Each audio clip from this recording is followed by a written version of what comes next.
Hi, this is DOSBox Mom, and welcome to Gateway to the Savage. Let's play Gateway to the Savage Frontier. This is one of the later DOSBox games. One of the later Goldbox games published by SSI using the Advanced Dungeons and Dragons role-playing rules. It has nice VGA graphics available, nice Sound Blaster sound, and it's the start of a new series, although it's only 2 games worth. So you start out with low-level characters, which I think is a little bit easier for people to get adjusted to if they haven't played Goldbox games before. You'll notice the copy protection questions in this game are not based on a code wheel. Instead, we look up things in the Adventurer's Journal. So, on page 14 of the journal, on line 3, including the headings, what is the first word?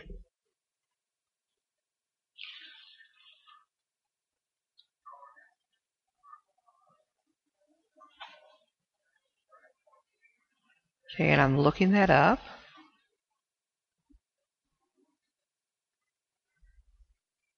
Okay.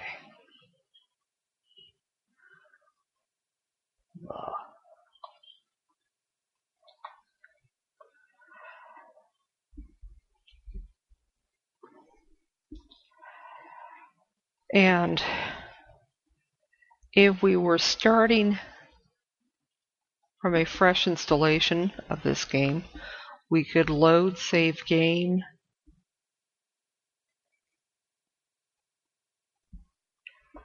and there'd be a save game A with a pre-generated party. But instead of that, we're going to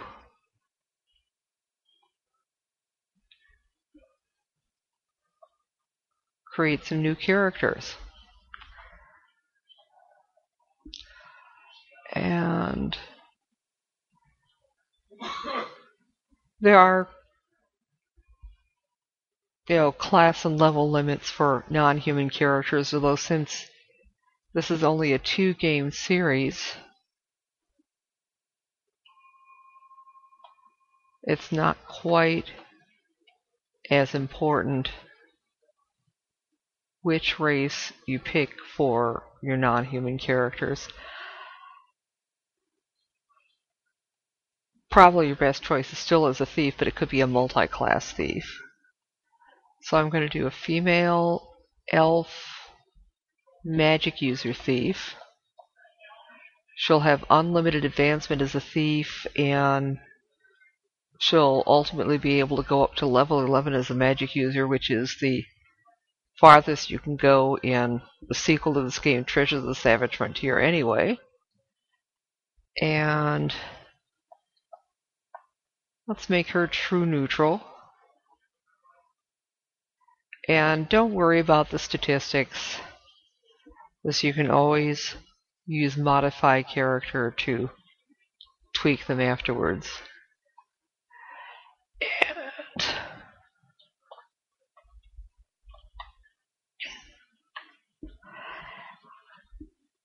yes, I named my thief. Well, it's the same name as I use for my female mage in Curse of the Azure Bonds. This is actually named after a dog we used to own.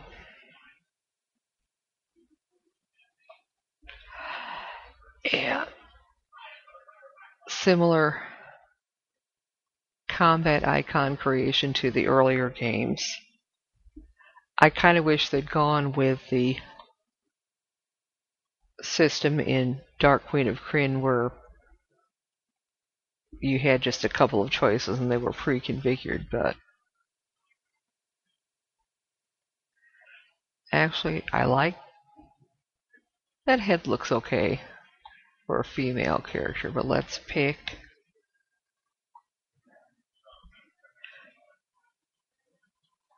something that looks suitable for a... Yeah, that looks good. And I think we'll keep those colors. So, yeah. And we're going to save. And yes, the last time I played, I had a character with the same name. So yes, we're going to overwrite that. And I'm going to pause the game for now and create the rest of the party, and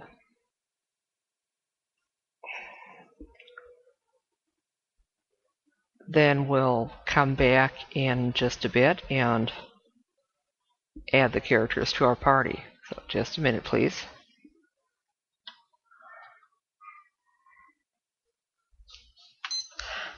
Hi, we're back. We've finished creating 5 more characters. We're ready to add them to the party now.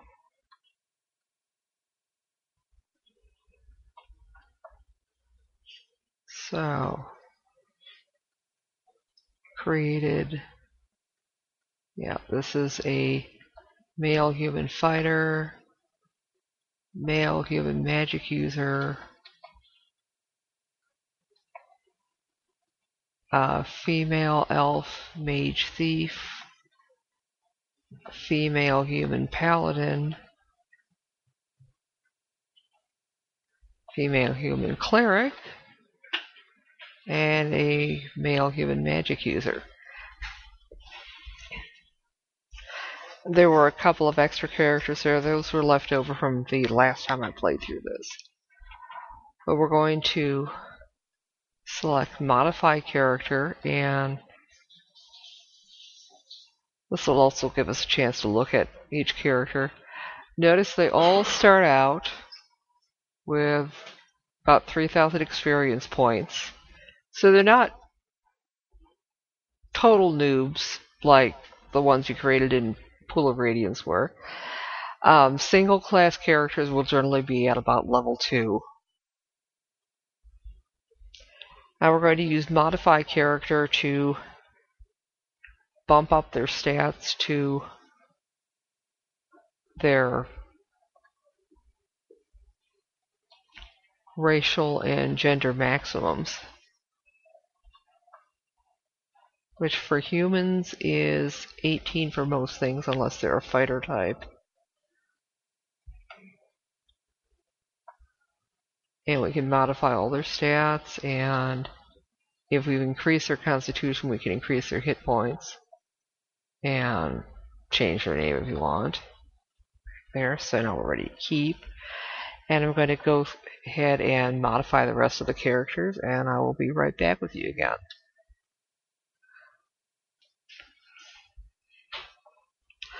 And we're back. Thought you might like to see our elf mage thief get modified.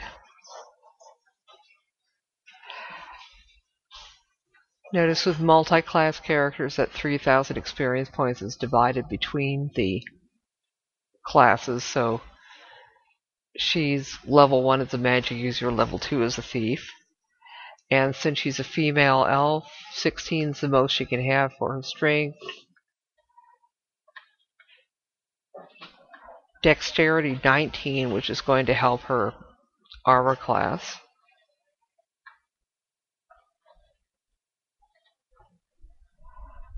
And so now we've modified everybody. That's improved everybody's hit points. Everybody's armor class is now at 6 even without wearing anything. And we've got the mouse enabled, which is fine most of the time except when we need to do something with CamStudio that we're recording this with, then I have to mute the sound to unstick the mouse from the window here. We're ready to save and begin adventuring. It's a night of celebration. Your party has successfully protected the caravan from Citadel Adbar all the way to Yartar. Better yet, you've gotten paid. Can Josita really eat 5 big steaks in one sitting? Well, you know, casting magic takes a lot out of you. She might be able to do it. Elwer here tells everyone in the tavern about your trip, and you record the highlights of the evening in the introduction to your journal, which we are about to look up.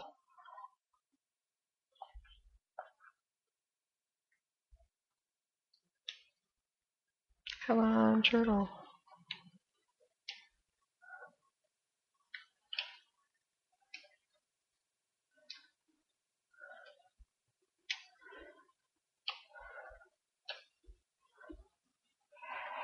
We had thought this was going to be a routine mission, guarding a caravan of mithril traveling from Citadel Adbar in the far north. But no sooner did we sign on to provide protection than the dwarves' king Harbrom himself called us to the top of the tallest tower in the fortress. Now, Harbrom, he talks through his great whiskers, and it sounds like a bellows blowing, but this particular morning he didn't have to say much to get our attention. He pointed to the northeast, and we looked toward a brown cloud floating above one of the mountain valleys. "Do you see that? It's dust," he said, his voice rising. "It's the dust of tens of thousands of Ice Mountain orcs as they march from their caves toward the cities of the south." "But that always happens this time of year," someone replied. "Orc raiding parties are always attacking Sundabar or ambushing caravans from Silvermoon." The old dwarf nodded. "Aye, that's true. But turn your eyes to that dark cloud once more. Is that the dust of 1,000 raiders? I think not. 2,000? By no means. If we're lucky, perhaps only 2,000 times 10. Guard well this caravan, adventurers," he told us. "Evil is again awakened in the realms, and its eyes and hands and daggers will be all around you." Well, after that speech, you can imagine how worried we all were. Every step of the way we scanned the horizon looking for those dark brown clouds. We didn't see any, but we sure heard a lot of stories. Seems like everyone in the Northern Realms knows someone who's seen at least a dozen trolls or 100 orcs skulking across their fields. A burly fighter by the bar called out, "So you came all this way with such a fine look and sort of never had a chance to quench it with orcish blood?" His voice dripping with sarcasm, he mimicked a dancer tiptoeing across the stage. "Perhaps you didn't want to fight. Perhaps it's just a child's toy with a fine golden handle attached to it for show." Before his words had even crossed the room, the sword in question was drawn, its gleaming blade flashing even in the dim light of the tavern. The room went silent as I waited to see if we'd attack the blustering fool. After a moment of hesitation, the sword was sheathed again. "This sword is saved for orcish blood," we called back to the drunken fighter. "We don't care to soil it with yours." The man looked at us, thought for a minute, realized he'd been insulted, and started to cross the room. Hesitating, he looked around. To his surprise, none of his companions were crossing with him. He started to admonish them and call them to battle, but his words were stilled in his throat. A tall, thin, black-caped man was sitting in the corner, and he shook his head one time. The drunken fighter dropped his eyes to the floor, muttered something, then turned and left the tavern. Several others followed. There was another moment of awkward silence. The man in the corner nodded, and the waitress appeared with a heaping tray, crying, "More for everyone! It's on the house!" We all surged forward for our share, and the rest of the evening was full of great fun and storytelling. But the next day you awakened to despair. The merrymaking at the tavern made one too many friends in a town famous for the dexterity of its thieves, and now everything's gone. Looking around the room, filled with anger, you record your feelings as journal entry number 5.